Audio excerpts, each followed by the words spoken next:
హైడ్రా ఈ హైదరాబాద్ మహానగరంలో ఉన్నటువంటి చెరువుల్ని కానీ, కుంటాల్ని కానీ, రోడ్లని కానీ, పార్కుల్ని కానీ, ప్రభుత్వ స్థలాలను ఎవడన్నా కబ్జా చేస్తే వాని గుండెల్లో గుణపం తిప్పుతుంది హైడ్రా. ముఖ్యమంత్రి రేవంత్ రెడ్డి గారి ఆదేశాల మేరకు చూడొచ్చు మనం ఒకసారి.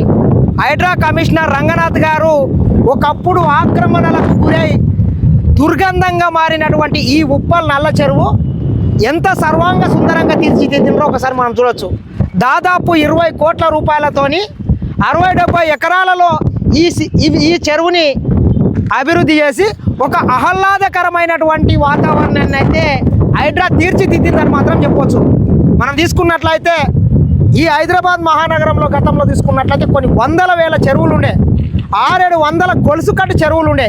ఈ చెరువులని మొత్తం ముఖ్యంగా ఈ బీఆర్ఎస్ పార్టీకి సంబంధించినటువంటి దొంగల అధికారంలోకి వచ్చిన తర్వాత ఈ హైదరాబాద్ మహానగరంలో ఉన్నటువంటి చెరువులను, కుంటల్ని, నాలాల్ని, ప్రభుత్వ పార్కుల్ని, మూసీ నది పరివాహక ప్రాంతాన్ని మొత్తం ఆక్రమణలు చేసి అమాయకమైనటువంటి ప్రజలకు ప్లాట్ల లెక్కల్లో చేసి అమ్ముకుంటే హైడ్రా వచ్చి ఒక్కొక్కటి ఇలా బండారం బయట పెడుతున్నది. ఈ బండారం బయట పెడుతుంటే ఇక మేము చేసినటువంటి లంగ పని కావచ్చు, దొంగ పని కావచ్చు, బయటకు వస్తే ఇక మా నెత్తి తలకాయ ఆడబెట్టుకోవాలని తెలియక ఈరోజు ఈ హైడ్రా ఉండొద్దు, మేము అధికారంలోకి వస్తే హైడ్రా పీకుతాం, బంగాళాఖాతంలో వేస్తామని చెప్తారు. ఇట్లా ఓవర్ యాక్షన్ చేసి ఇట్లా నగరాలు తెగితేనే మిమ్మల్ని పీకి ఫామ్ హౌస్లో వాడేసింది. అయినా కానీ సిగ్గుశరం లేకుండా మేము అధికారంలోకి వస్తే ఏడికెళ్ళి వస్తావు రామారావు? ఎందుకు వస్తావు నువ్వు అధికారం? ఇప్పటికే ఒకసారి అధికారంలోకి వచ్చి 8.5 లక్షల కోట్లు అప్పు చేసినావు, 1000 కోట్ల ఆస్తుల్ని సంపాదించుకున్నావు, అంతస్తుల్ని సంపాదించుకున్నావు. ఇటువంటి చెర్లని మొత్తం బకాసురుని లేక కుంభాకారుని లేక మింగినావు. నువ్వు మింగింది కాకుండా నీ పార్టీకి సంబంధించినటువంటి దొంగలు, గూండాలు, ఈ రియల్టార్లంతా మొత్తం ఈ ప్రాంతం మొత్తం ఆక్రమణలకు గురయ్యాడు. చూడండి ఎంత సర్వంగా సుందరంగా తీర్చిదిద్దిండ్రు. ఇటీవల కురిసినటువంటి భారీ వర్షాలకు ఉప్పల్ నల్ల చెరువు ఒక మినీ ట్యాంక్ బండ్ కింద మారింది. ఈ చుట్టూతా దాదాపు 4-5 కిలోమీటర్ల వాకింగ్ ట్రాక్ ఏర్పాటు చేసిండ్రు. సాయంత్రం అయితే పెద్ద మనుషులు కావచ్చు పిల్లలతో వచ్చి మంచి ఒక ఆహ్లాదకరమైనటువంటి వాతావరణాన్ని ఇక్కడ కల్పించడం జరిగింది. కాబట్టి రామారావు ఈ హైదరాబాద్లో ఉన్నటువంటి చెర్లని, కుంటాల్ని, నల్లల్ని వీటన్నిటిని కాపాడాల్సినటువంటి బాధ్యత ఖచ్చితంగా హైడ్రా మీద ఉన్నది. నువ్వేదో అనుకుంటున్నావు ఒక రంగనాథ్ గారి మీద ఏదో నువ్వు కోర్టుకి వెళ్ళి చర్యలు తీసుకుంటా ఇది అది అని నువ్వు శునకానందం మోదితే నువ్వు గుర్తుపెట్టుకో. ఒక్క రంగనాథ్ పోతే 100 మంది రంగనాథ్లని రేవంత్ రెడ్డి గారు తయారు చేస్తాడు. రంగనాథ్ గారు లేగినంత మాత్రాన్ని ఇక మొత్తం ఆగిపోతుంది. ఇక మళ్ళీ మా లంగ పని, దొంగ పని యథావిధిగా చేయొచ్చని నీవు అనుకుంటున్నావేమో. పగటి కళలు కనకు.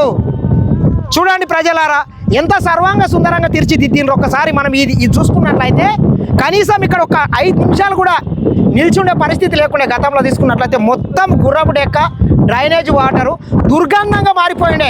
ఈరోజు చూసుకున్నట్లయితే చుట్టూ ఒక మంచి న్యూయార్క్ సిటీలో పోయినట్లుగా అనిపిస్తున్నది. చూడండి అట్లా అటు సైడ్ రోడ్డు కావచ్చు, అటు సైడ్ ఫ్లైఓవర్ రాబోతున్నది, చుట్టూ వాకింగ్ ట్రాక్ కావచ్చు, అటు సైడ్ అపార్ట్మెంట్లు, ఎంత ఆహ్లాదకరమైనటువంటి వాతావరణం ఉన్నది చూడండి. కాబట్టి ఖచ్చితంగా మరొక్కసారి ఇంత సర్వాంగ సుందరంగా ఈ చెర్లని తీర్చిదిద్దినటువంటి హైడ్రా కమిషనర్ రంగనాథ్ గారికి, హైడ్రాని ఏర్పాటు చేసినటువంటి తెలంగాణ రాష్ట్ర ప్రభుత్వానికి, ముఖ్యమంత్రి గారికి ప్రత్యేక ధన్యవాదాలు. ఇటువంటి లంగాలు దొంగలు వస్తుంటారు పోతుంటారు, కొంతమంది ఏడుస్తుంటారు. వాళ్ళు ఎన్ని ఏడిచినా పిల్లి శాపం పెడితే ఉట్టి తెగిపడదు. ఖచ్చితంగా ఈ చెర్లని అన్నింటినీ కూడా కబ్జా రాయిల కబంధ హస్తాల నుంచి ఇడిపించి హైదరాబాద్ ప్రజలకు ఒక మంచి వాతావరణాన్ని కల్పించేటటువంటి బాధ్యత ముఖ్యమంత్రి రేవంత్ రెడ్డి తీసుకుంటాడు. ఎందుకంటే ఇది ఒక విశ్వనగరం కాబోతున్నది. ఈ దేశంలో కాదు ప్రపంచ నగరాలతోని పోటీ పడే విధంగా ఈ హైదరాబాద్ మహానగరాన్ని తీర్చిదిద్దుతానని చెప్పి ముఖ్యమంత్రి రేవంత్ రెడ్డి గారు చెప్పినారు. అందులో భాగంగా ఇటువంటి చెర్లని అన్నిటి కాపాడినట్లయితే వర్షాల నుంచి ప్రజల్ని కాపాడవచ్చు. అదేవిధంగా హైదరాబాద్ మహానగరానికి భవిష్యత్తులో తాగునీటి అవసరం లేకుండా భూగర్భ జలాన్ని కూడా పెంచవచ్చు, వరదల నుంచి కాపాడవచ్చు. ఇట్లా ఒక ఆహ్లాదకరమైనటువంటి వాతావరణం ఏర్పాటు చేయొచ్చు. సాయంత్రం అయితే కొన్ని పార్కులు ఉంటాయి, కొన్ని ప్రైవేట్ పార్కులు ఉంటాయి, టికెట్ కొని దాంట్లో వాకింగ్ చేసే పరిస్థితి ఉంటుంది. చూడండి ఈరోజు ఎంత సర్వాంగ సుందరంగా తీర్చిదిద్దినరో. కాబట్టి ఖచ్చితంగా హైడ్రా ఉండాల్సిందే. ఇటువంటి అక్రమార్కుల గుండెల్లో గుణపం దింపాల్సిందే అని మరొక్కసారి కోరుకుంటున్నా.